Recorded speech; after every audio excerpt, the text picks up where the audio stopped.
Olá, queridos irmãos e irmãs, a paz de nosso Senhor Jesus Cristo. É com muita alegria que hoje nós começamos nosso primeiro capítulo do curso dos profetas. A aula anterior eu dei uma introdução breve para vocês sobre a questão do profetismo e tudo aquilo, que é importante vocês tenham o essencial. Podem ler daí depois com calma a apostila. Tem essa outra apostila que foi enviada no grupo também, que é muito boa. Vocês podem ler, aprofundar essa apostila também. Quem puder, imprime. Certo? Agora, a partir do capítulo 1, nós vamos entrar no detalhe de cada um dos profetas, um por um. Em especial hoje, nós vamos ver o profeta Isaías. Só que antes de entrar no profeta Isaías, eu queria fazer algumas considerações. Uma breve cronologia do povo de Israel. Lembrando que tudo isso é antes de Cristo. No século XVII, os patriarcas Abraão, Isaque e Jacó, os patriarcas do povo judeu e crentes no Deus único, estabelecem-se na terra de Israel. A fome força os israelitas a emigrar para o Egito. No século XIII, nós temos o êxodo dos israelitas que deixam o Egito conduzidos por Moisés e vagam no deserto durante 40 anos. A Torá, que inclui os 10 mandamentos, é recebida no Monte Sinai. Século 13 e 12 ainda, os israelitas se instalam na terra de Israel. Lá pelo ano 1020, a monarquia judaica é estabelecida. Saul é o primeiro rei. Lá pelo ano 1000, Jerusalém torna-se a capital do reino de Davi. 960, o templo o primeiro templo, centro nacional e espiritual do povo judeu. É construído em Jerusalém pelo rei Salomão. 930, aproximadamente, divisão do reino, ou seja, aquilo que nós já sabemos, que Judá e Israel se dividem, ou seja, o povo de Israel se divide em dois, o reino do norte, Judá, e o reino do sul, Israel. O reino de Israel é destruído pelos assírios. 10 tribos exiladas, as 10 tribos perdidas. Lá pelo ano 586, o reino de Judá é conquistado pela Babilônia. Jerusalém e o primeiro templo são destruídos. A maioria dos judeus é exilada. Depois nós encontramos o período persa e helenístico. Muitos judeus retornam da Babilônia, o templo é reconstruído. No ano 332, Alexandre Magno, ou Manho como chamam, conquista tudo, domínio helenístico. Anos 166, 160, revolta dos Macabeus, ou Asmoneus, contra as restrições à prática do judaísmo e a profanação do templo. Anos 142 a 129, a autonomia judaica sob a liderança dos Asmoneus. 129 a 63, a independência judaica sobre a monarquia dos Asmoneus. E lá pelo ano 63, Jerusalém é capturada pelo general romano Pompeu. Como podem ver, uma cronologia breve sobre o povo de Israel, para que vocês possam ter uma ideia geral de o que aconteceu, em linhas gerais, aquilo que é o mais importante. Muito bem, dito isto, nós vamos começar hoje com os profetas anteriores ao exílio. Os profetas anteriores ao exílio. Nossa fé em Jesus se apoia, entre outras coisas, no fato de ter realizado as promessas que foram feitas sobre ele. E ainda mais, cumpriu todas as profecias que anunciaram sua missão e sua figura desde antes.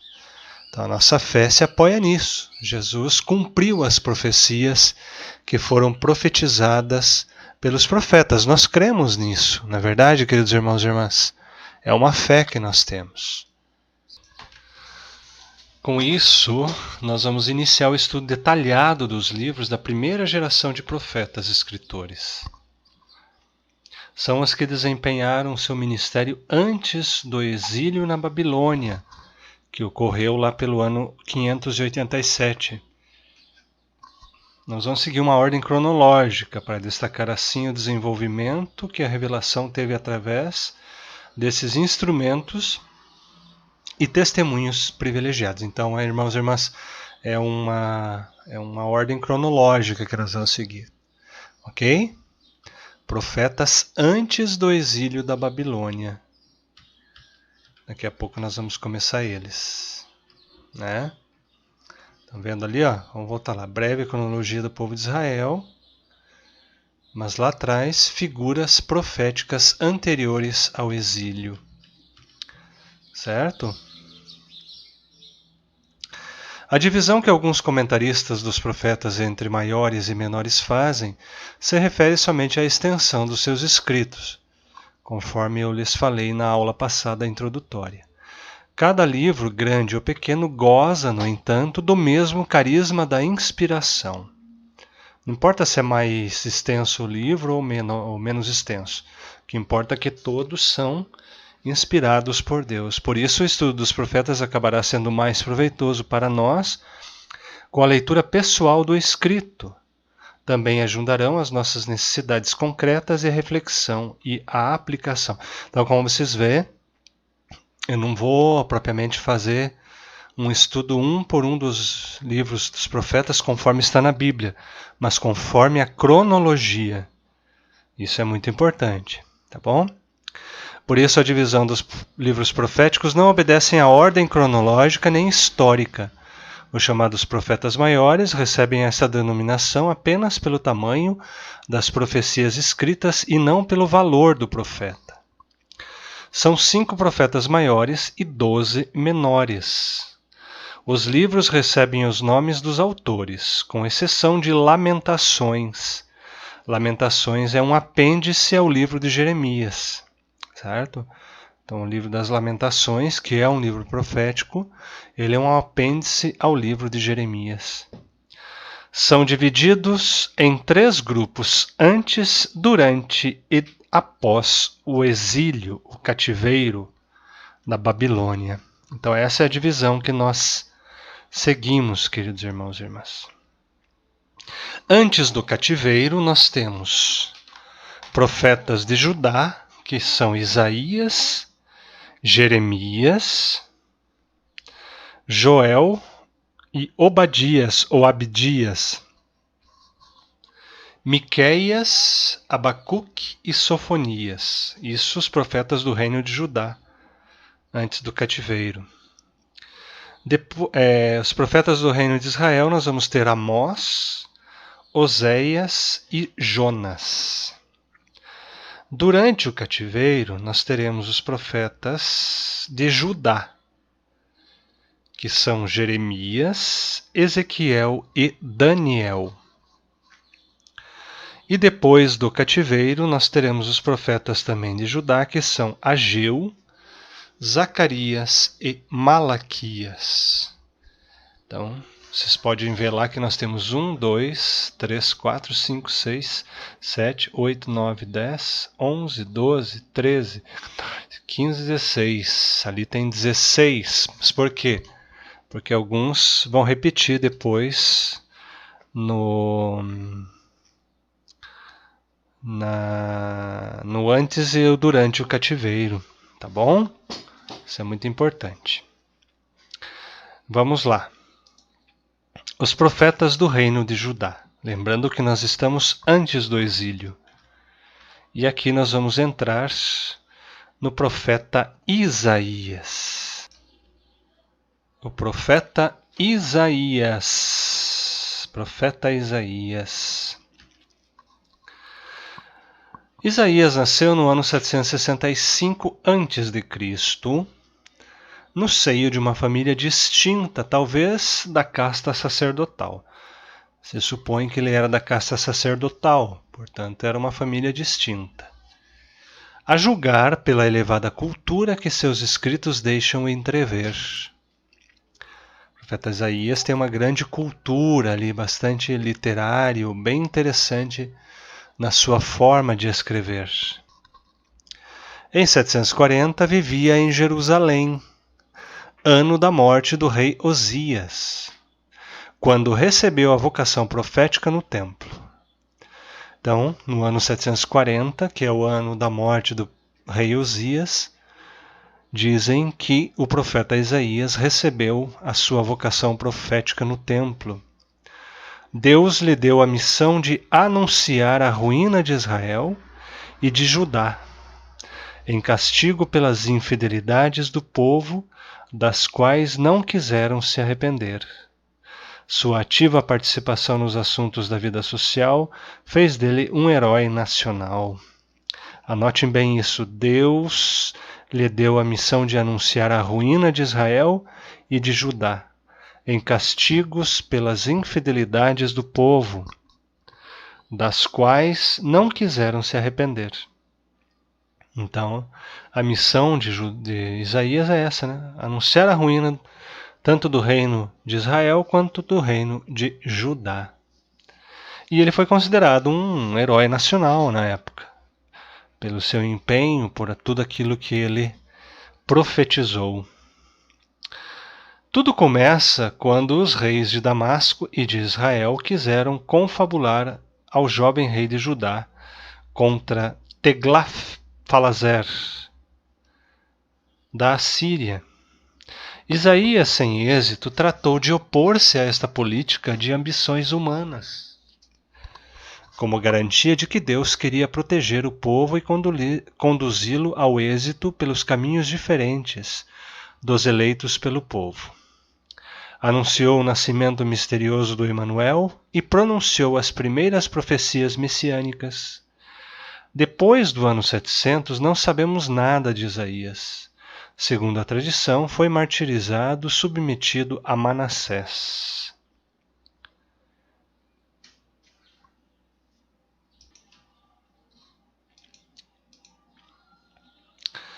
Quais são os aspectos literários do profeta Isaías? Os aspectos literários desse grande profeta.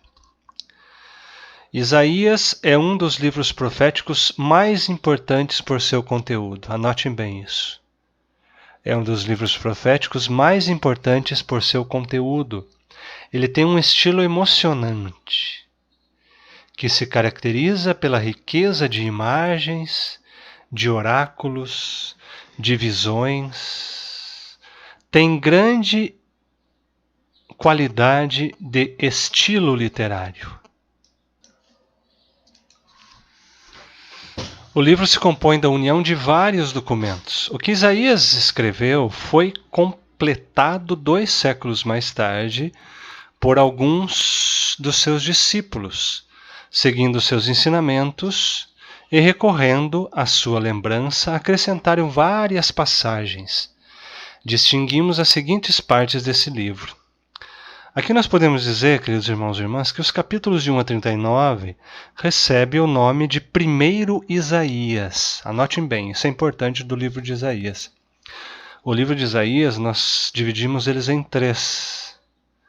O primeiro Isaías, do capítulo 1 ao 39.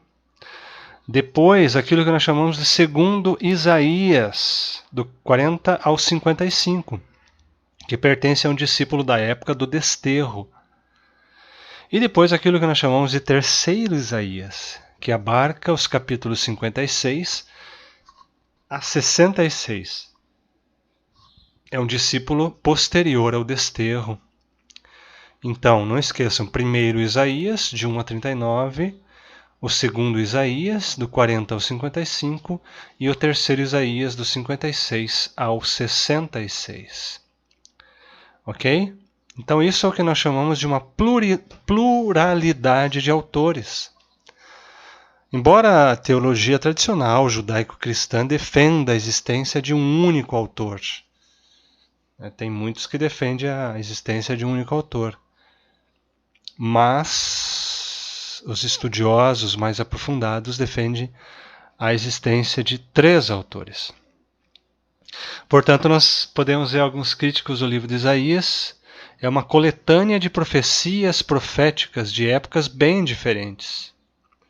A redação final deve ter acontecido lá pelo ano 400, mais ou menos.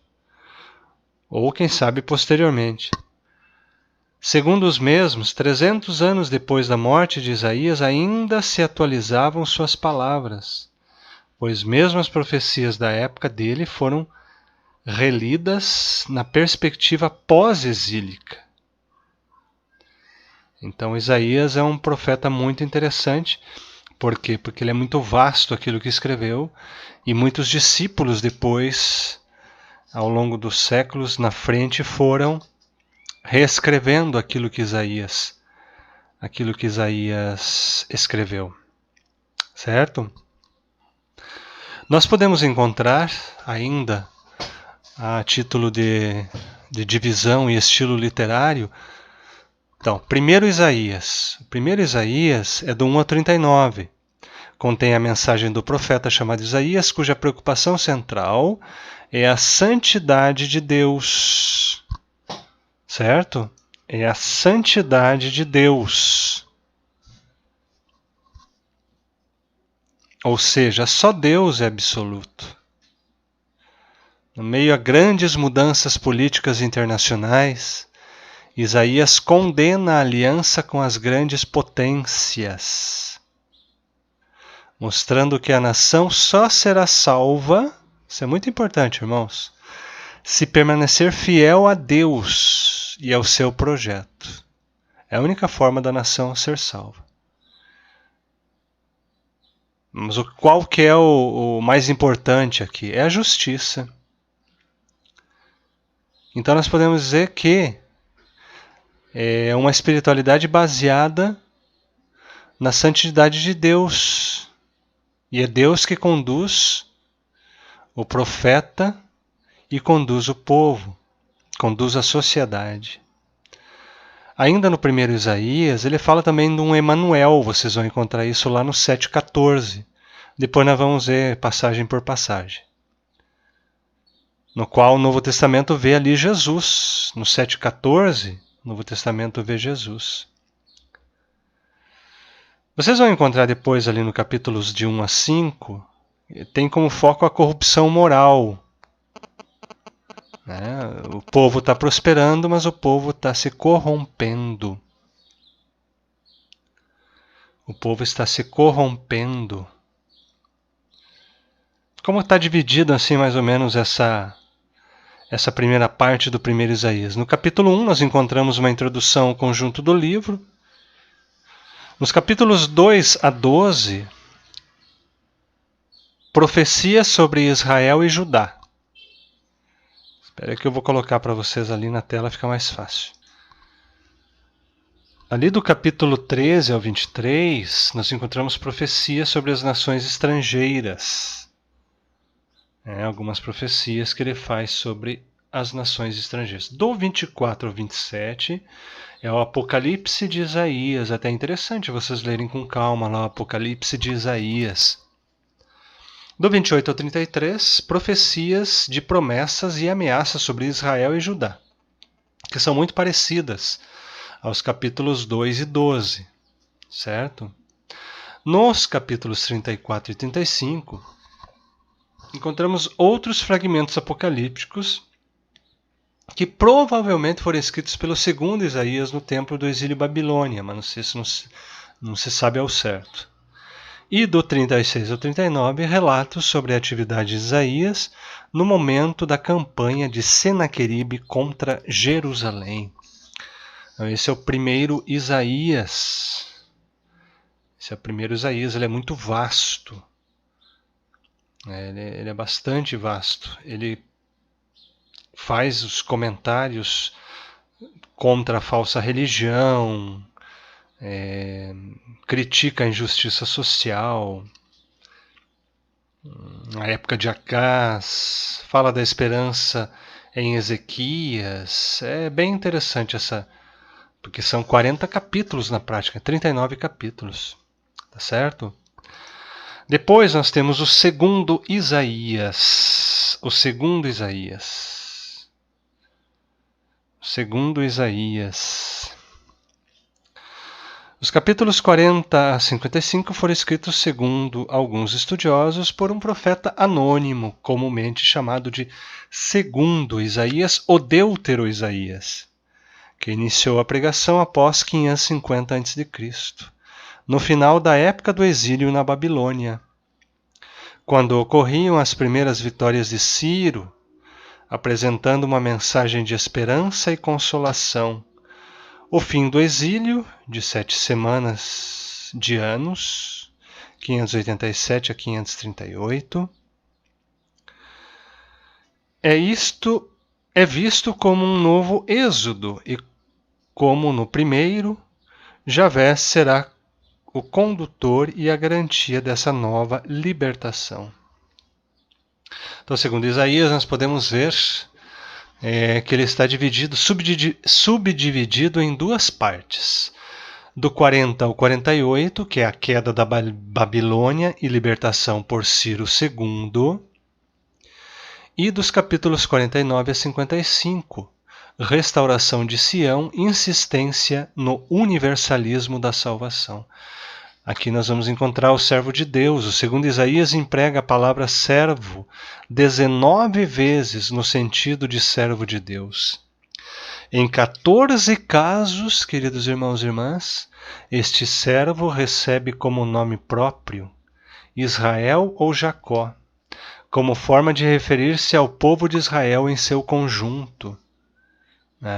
Isso aí a gente pode encontrar a discussão em cânticos, no cântico do servo sofredor.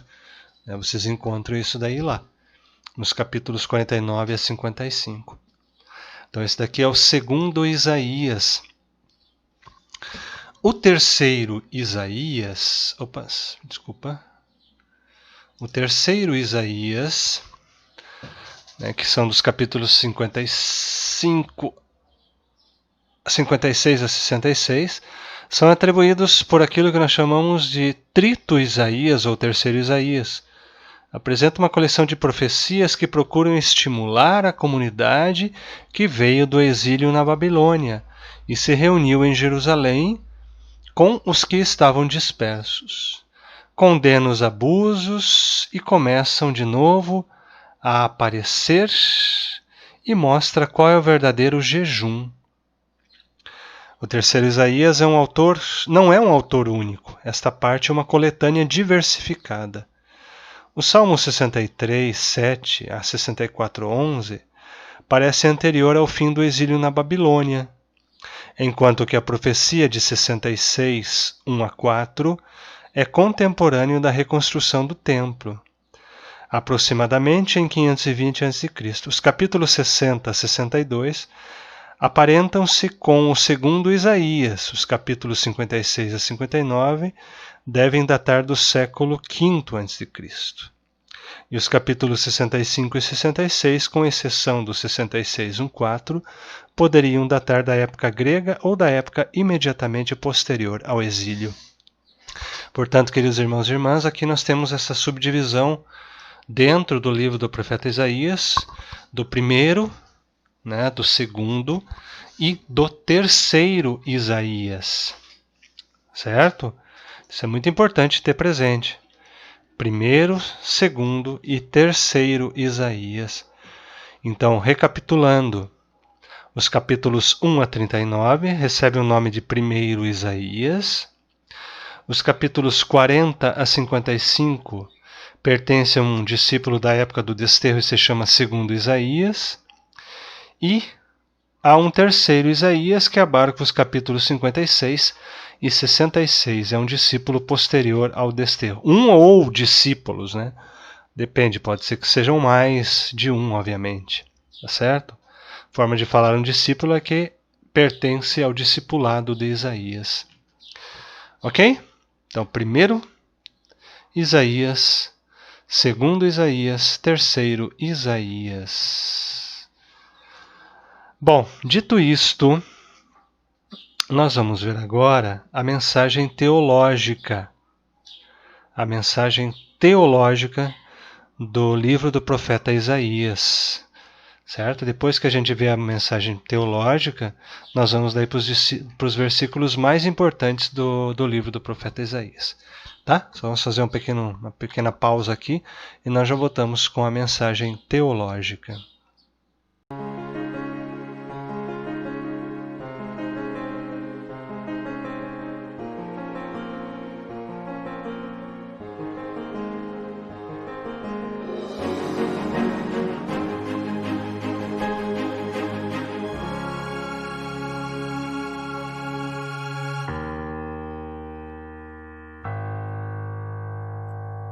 Oração contra as forças do mal. Em nome do Pai, do Filho e do Espírito Santo. Amém.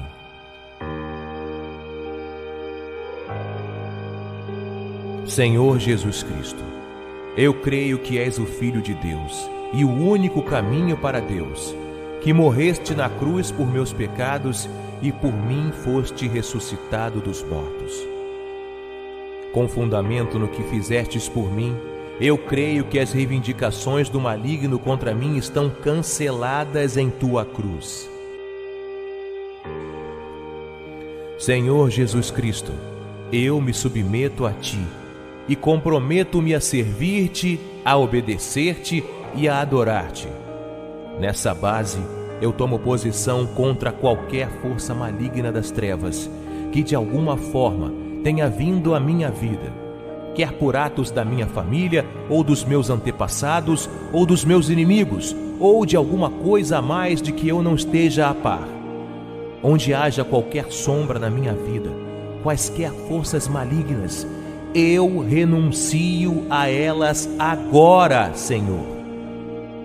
Recuso-me a submeter-me a elas por mais tempo, e no poderoso nome de Jesus, o Filho de Deus, eu tomo a autoridade sobre todas as forças do mal que me atormentam, desligo-me delas, liberto-me totalmente do seu poder e invoco o Santo Espírito de Deus a invadir o meu ser e a fazer a minha libertação e o desligamento de todo o mal, inteira e realmente, como somente o Espírito de Deus pode fazer.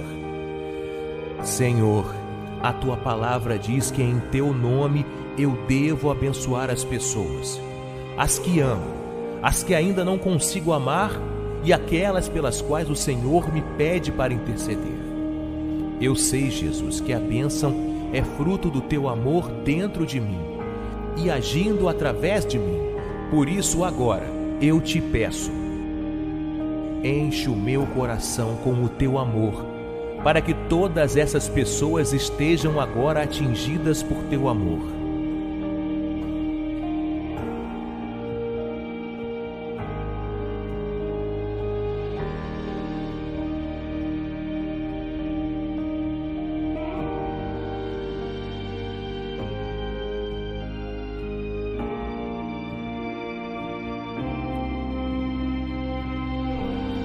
Sim, Senhor, eu creio que neste momento o teu amor está me plenificando e com este amor eu posso abençoar. Senhor, que a tua bênção no dia de hoje restaure o coração das pessoas que colocamos em oração. As encha de amor, de paz, de todos os bens que te agrade a elas conceder. Em nome delas, eu abençoo a todas as pessoas que delas guardaram rancor e mágoa, e também as perdoo por todo o mal que possam ter feito contra elas. E abençoo em teu nome, Senhor Jesus Cristo, tudo o que nos cerca, nossa casa, nosso trabalho, nossos empreendimentos, nossos entes queridos e todos os bens que nos deste. Por esta bênção, Senhor, eu te agradeço. E agora, Jesus, peço-te que nos abençoe e nos capacite a viver sob as tuas bênçãos. Ó Maria Imaculada, mediadora de todas as graças, confirme em nós as bênçãos do Senhor. Eu, em nome do Senhor Jesus, ordeno que saia de mim, da minha família, da minha mente, da minha saúde, todas as forças do mal que possam ter nos contaminado, e ordeno que vão se prostrar agora aos pés da cruz do nosso Senhor Jesus, e as proíbo de voltar. Que saia também agora toda a fúria do inimigo, todo o dardo inflamado lançado contra nossos bens materiais, contra nosso organismo físico, contra nossa mente e nosso espírito. Nesse momento, Senhor Jesus, eu me lavo com teu sangue preciosíssimo e também lavo nele todas as pessoas que comigo convivem. Teu sangue seja para nós cobertura e proteção, e que o Divino Espírito Santo renove cada um de nós com sua unção, sua força e seu poder pela poderosa intercessão da Virgem Maria, dos arcanjos Miguel, Gabriel e Rafael. A cruz sagrada seja a minha luz, não seja o dragão meu guia. Retira-te, Satanás. Nunca me aconselhe coisas vãs. É mal o que tu me ofereces.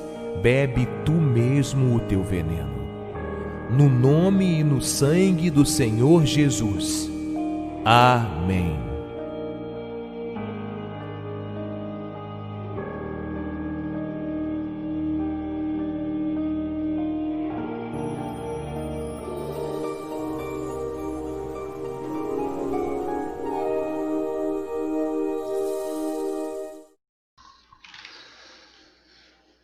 Depois dessa oração, né, irmãos e irmãs, que nós fizemos, oração profunda, né? Eu quis colocar essa oração porque os profetas eram homens de profunda vida de oração. Profunda vida de oração. Eles encontravam na oração o seu refúgio, o seu realizar em Deus. E nós devemos ser igual a eles, homens e mulheres de profunda vida de oração. Agora bem, qual a mensagem teológica do livro do profeta Isaías? A mensagem teológica que resumimos aqui se refere ao primeiro Isaías. Mais adiante, veremos os das outras duas partes do livro. Certo? Quais são as mensagens teológicas? Primeiro, a santidade e a realeza se opõem à impureza do homem. Estamos aqui no primeiro Isaías. A mensagem teológica do primeiro Isaías, certo? A santidade e a realeza de Javé se opõem à impureza do homem. Só Deus é capaz de tirar a impureza do injusto, fazendo o homem participar de sua santidade. Pelo seu lado, o homem deve cumprir a lei porque é a expressão da vontade divina.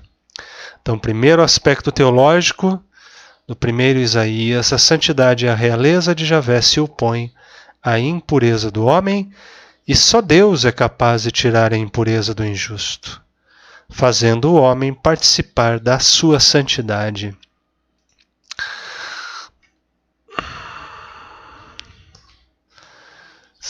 Segundo aspecto teológico, primeiro Isaías. Posto que o Deus da aliança, seu Deus, é santo, o povo também deve ser santo.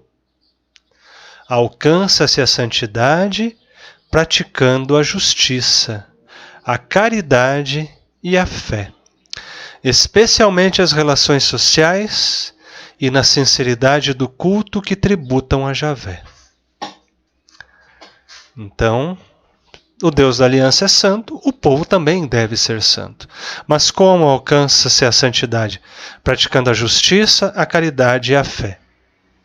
Especialmente nas relações sociais e na sinceridade do culto que tributam a Javé.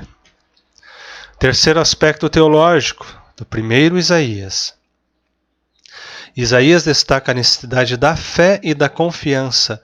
Todos devemos ser conscientes de que Javé é a única possibilidade de salvação, e sua salvação não falha.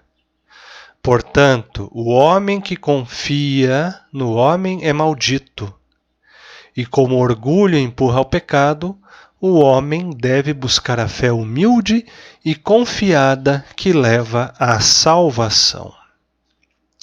Aparentemente, esta pregação conseguiu só o endurecimento da maioria, mas deu também origem à formação de um pequeno grupo de fiéis, que se chamará, biblicamente, o resto de Israel. Esse resto é como a semente da qual nascerá um novo povo, cheio de valores e fiel à aliança. É como o fermento que faz crescer toda a massa, ainda que seja pouca a quantidade do fermento. O resto, como Amós já tinha anunciado, será essa minoria pobre de espírito que reconhece sua miséria pessoal frente a Javé e aceita sua realeza. Conforme o plano de Deus, estenderá o bem a todas as nações. Forma-se com os pobres do povo que simbolicamente se refugiam em Sião porque é a casa de Deus. Não se trata de forma alguma de um reino político, é mais profundamente uma comunidade de pessoas que creem. O nascimento do rei Ezequiel deu motivo para anunciar a vinda do Emanuel.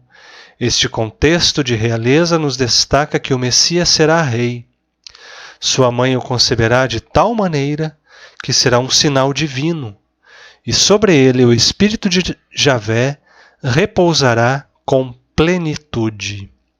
Então esses são os aspectos teológicos, a mensagem teológica do primeiro Isaías. Agora vamos ver a mensagem teológica do segundo Isaías. O segundo Isaías, irmãos e irmãs, ele vem apresentando como teologia uma mensagem de esperança e consolação. Javé é o condutor e a garantia dessa nova libertação. O povo de Deus, uma vez convertido, porém oprimido, é denominado servo de Javé.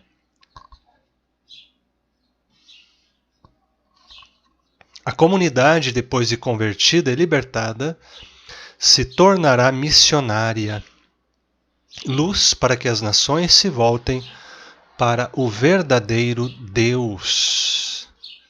Para o verdadeiro Deus. E o terceiro Isaías?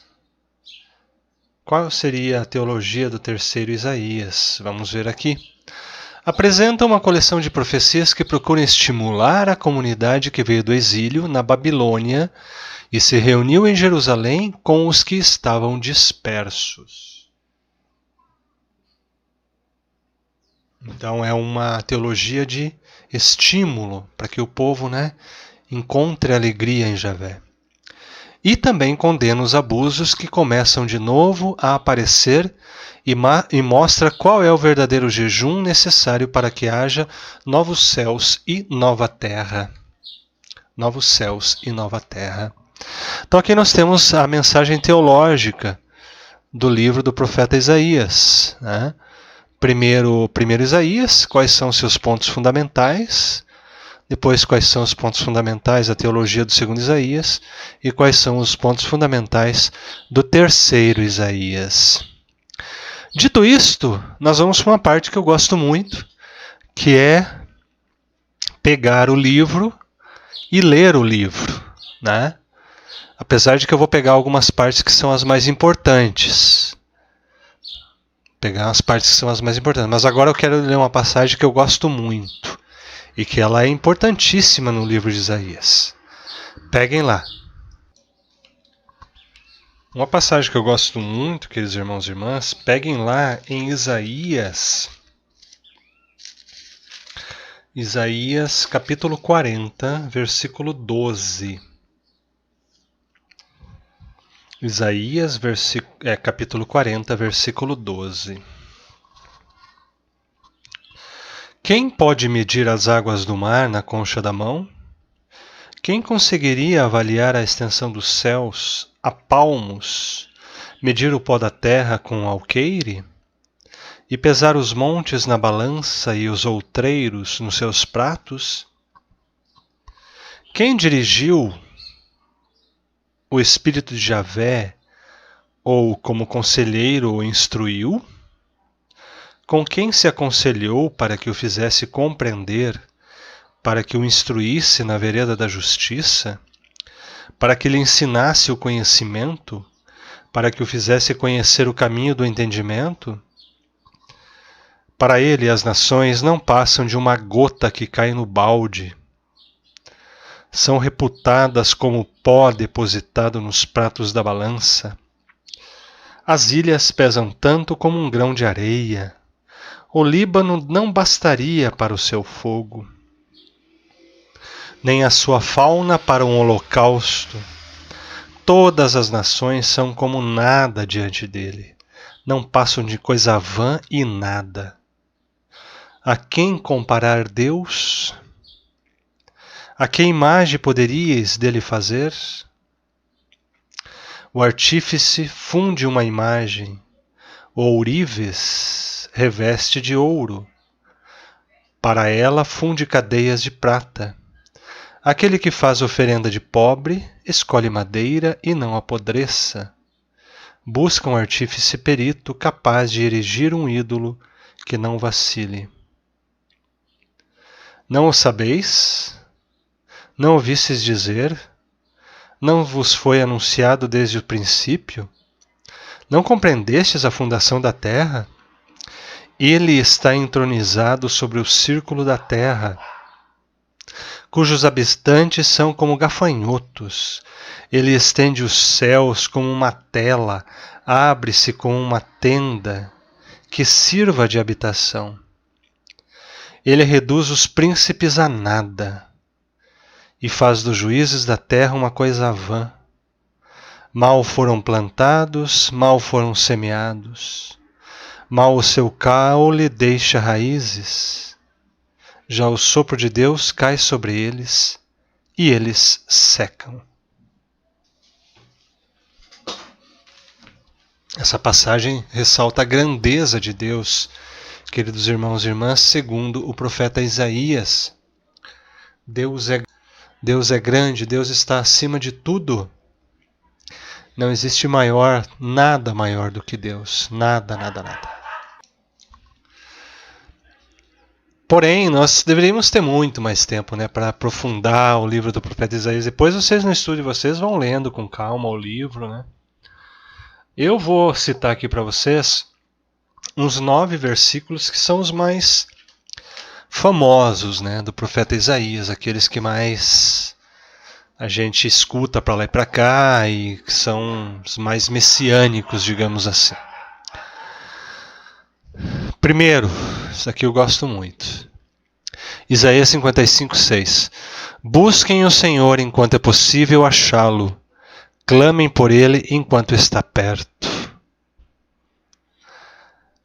Irmãos, isso é uma frase muito importante e muito escatológica. Tem gente que busca a Deus, mas já é tarde. Clama por ele e ele está longe. Tarde no sentido que já acabou a vida, daí não adianta pedir para Deus. Então, vamos buscar a Deus enquanto é possível achá-lo. O profeta Isaías enfatizava muito isso, né? Buscar a Deus enquanto nós podemos, clamar enquanto ele está perto. Aqui eu faço uma referência do profeta Isaías em relação à Eucaristia, né? Quantas vezes, quando a gente estava fora dessa pandemia, você, quem sabe, deixou de buscar mais a Eucaristia, enquanto ele estava fácil de achar, ele estava por perto. E agora que não tem, quantas pessoas estão reclamando? Porque não tem missa, mas a pessoa nem ia na missa. Faltava quando queria, quando dava na telha, não estava nem aí. Na verdade, então busquemos ao Deus enquanto é possível achá-lo, clamemos a ele enquanto ele está perto. Isaías 49:15, eu não me esquecerei de você. Haverá mãe que possa esquecer seu bebê que ainda mama e não ter compaixão do filho que gerou? Embora ela possa esquecê-lo, eu não me esquecerei de você. Essa passagem é muito profunda. Por mais que digam que o amor perfeito é o de mãe, pode ser o amor mais perfeito aqui na Terra, mas jamais vai se comparar com o amor de Deus. Tem nem comparação. O amor de Deus é muito maior, é infinitamente maior. Porque tem mães que abandonam seus filhos, tem mães que maltratam seus filhos, tem mães que não educam seus filhos. Então, por mais que digam que o amor de mãe é o maior amor que existe, nós sabemos que não é. O maior amor que existe é o amor de Deus. É verdade que o amor de mãe ele é extremamente profundo. Dentre os amores humanos, o amor de mãe é o maior amor que existe. Mas não é o maior amor que existe. O maior é o amor de Deus. Porque Deus fala ali, embora ela possa esquecê-lo, eu não me esquecerei de você. Eu não conheço a história de vocês que são meus alunos. Quem sabe alguém de vocês a mãe abandonou e esqueceu. Mas pode ter certeza que Deus não. Deus é teu pai, tua mãe, que nunca te esquece. Pelas suas feridas fomos curados. Isaías 53:15. Essa passagem é extremamente messiânica. Fala de Jesus. Mas ele foi traspassado por causa de nossas transgressões, foi esmagado por causa de nossas iniquidades. O castigo que nos trouxe paz estava sobre ele, e pelas suas feridas fomos curados. Ou seja, as nossas transgressões e as nossas iniquidades, Jesus assumiu. E o que nos trouxe paz foi o castigo que ele recebeu, querido irmão, querida irmã. Foi pelas feridas de Jesus que as nossas feridas foram curadas. Essa passagem do profeta Isaías é linda. É uma passagem que a gente deveria, sinceramente, ler todos os dias. E se alguém gosta de tatuagem, faz uma tatuagem dessa. Faz uma tatuagem dessa, porque é uma coisa que nós deveríamos ler todos os dias para nunca esquecer aquilo que Jesus sofreu por nós. Nunca. Nunca, nunca. Outra passagem extremamente messiânica, porque um menino nos nasceu. Isaías 9:6. Porque um menino nos nasceu, um filho nos foi dado, e o governo está sobre seus ombros. E ele será chamado Maravilhoso, Conselheiro, Deus Poderoso, Pai Eterno, Príncipe da Paz. Isaías profetizando o menino que vai nascer e que vai levar sobre seus ombros o governo da salvação do mundo. Será maravilhoso, será conselheiro, será Deus poderoso. Olha, Isaías fala que esse menino, Isaías já está profetizando, né? Que esse menino vai nascer, mas é Deus que vai nascer. É o menino Deus. Estão vendo ali a cristologia profunda no profeta Isaías? É o menino Deus que vai nascer.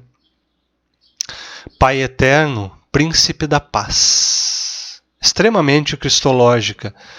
Cristológica esta passagem do profeta Isaías. Não tem nem o que duvidar, né? Jesus, ele está falando de Jesus Cristo ali. Isso daí nós não temos nada que duvidar. Outra passagem interessante é: não tenha medo, pois sou o seu Deus. Isaías 41, 10 a 15, ali eu inverti ali, mas tudo bem. Por isso não tema, pois estou com você. Não tenha medo, pois sou o seu Deus. Eu o fortalecerei e o ajudarei. Eu o segurarei com a minha mão direita vitoriosa. Todos os que odeiam certamente serão humilhados e constrangidos. Aqueles que se opõem a você como nada e perecerão. Ainda que você procure seus inimigos, você não os encontrará.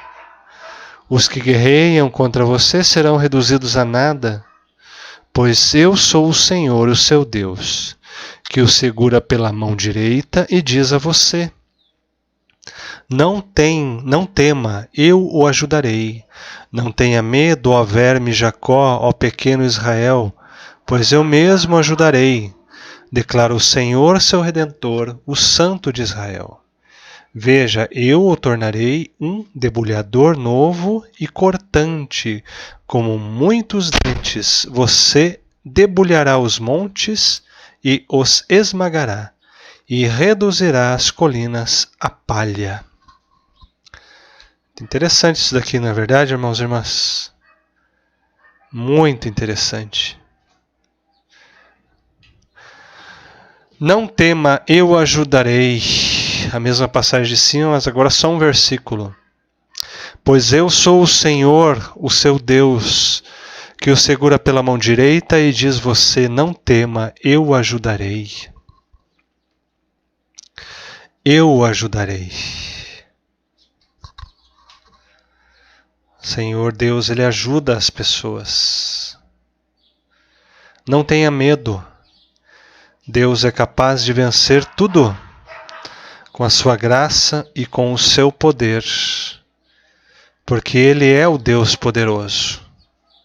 O profeta Isaías coloca isso bem claro nas suas profecias, no seu livro. Ainda na mesma linha, no 41:10, por isso não tema. Por isso não tema. Pois estou com você, não tenha medo, pois sou o teu Deus. Eu te fortalecerei, eu te ajudarei, eu te segurarei com a minha mão direita vitoriosa. Não tema. Aqueles que esperam no Senhor. 40:31. Mas aqueles que esperam no Senhor renovam as suas forças. Voam alto como águias, correm e não ficam exaustos, andam e não se cansam. Olha que interessante essa passagem, irmãos. Muito interessante. Aqueles que esperam no Senhor renovam as suas forças. Voam alto como as águias, correm e não ficam exaustos, andam e não se cansam. É muito interessante isso daí. Suas maldades separaram vocês de Deus. Aqui um apelo do profeta. 59:2. Mas as suas maldades separaram vocês do seu Deus. Os seus pecados esconderam de vocês o rosto dele. E por isso ele não os ouvirá. Deus não vai ouvir quem transmite a maldade, o maldoso. Não será ouvido. Não será ouvido.